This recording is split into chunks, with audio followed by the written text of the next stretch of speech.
you were talking about digitization and the arrival of digital technology. And one of the economic phenomena that we're seeing as a result of digitization is the rise of niche markets, the so-called long tail effect. How do you think that changes thinking in public policy when it's possible that products which formerly wouldn't have found a market might find a market online or in digital environments? Alors, effectivement, un des effets potentiellement positifs du numérique et de l'Internet, c'est de donner la possibilité à des œuvres ou des biens culturels qui n'avaient pas le potentiel pour exister sur un marché physique, d'exister sur un marché numérique, puisque toute la question de la logistique, de la distribution disparaît, et donc les coûts sont beaucoup moindres, et en plus ils ont accès à un marché plus vaste.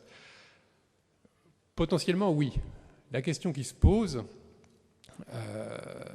c'est celle de la prescription. C'est-à-dire qu'aucune industrie culturelle ne fait l'économie de ces acteurs essentiels que sont les prescripteurs. C'est-à-dire les gens qui vont choisir parmi une offre très très abondante et qui vont pousser, accompagner, s'engager sur une œuvre.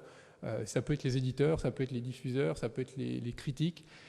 Aujourd'hui, sur Internet, ce genre de choses n'existe pas vraiment. C'est-à-dire qu'on est sur le mythe encore de l'accès direct entre le créateur et le public. Or, ce n'est pas vrai, ça ne fonctionne pas comme ça. Il faut à un moment donné qu'il y ait des intermédiaires, des prescripteurs qui organisent la sélection. Alors, qu'est-ce qu'on voit apparaître aujourd'hui sur Internet ? Ça fait partie de la mythologie de l'Internet. Inutile de s'appuyer sur des éditeurs, inutile de s'appuyer sur des critiques. Les internautes peuvent faire ça tout seuls.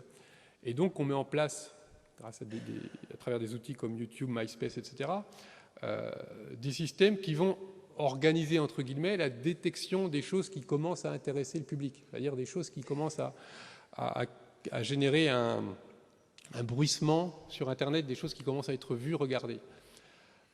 Mais ce n'est pas du tout ça le métier de l'éditeur. Le métier de l'éditeur, ce n'est pas de prendre ce qui marche et de le pousser, c'est de s'engager de manière avant-gardiste sur des projets et de les défendre et d'attendre, de tenir un certain nombre de temps jusqu'à ce qu'ils trouvent leur public.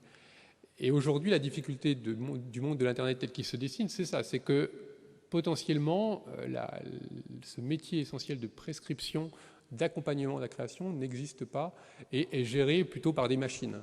Parce que YouTube, MySpace et ces sites-là fonctionnent exclusivement autour de logiciels qui vont détecter les œuvres, entre guillemets, puisque je ne sais pas si on peut encore les qualifier comme ça, qui sont vues et les mettre en avant pour le public. Donc effectivement, je pense qu'il y a un potentiel, mais là encore, il me semble qu'il y a une vraie réflexion à avoir sur que faut-il favoriser pour que ce potentiel soit exploité à fond.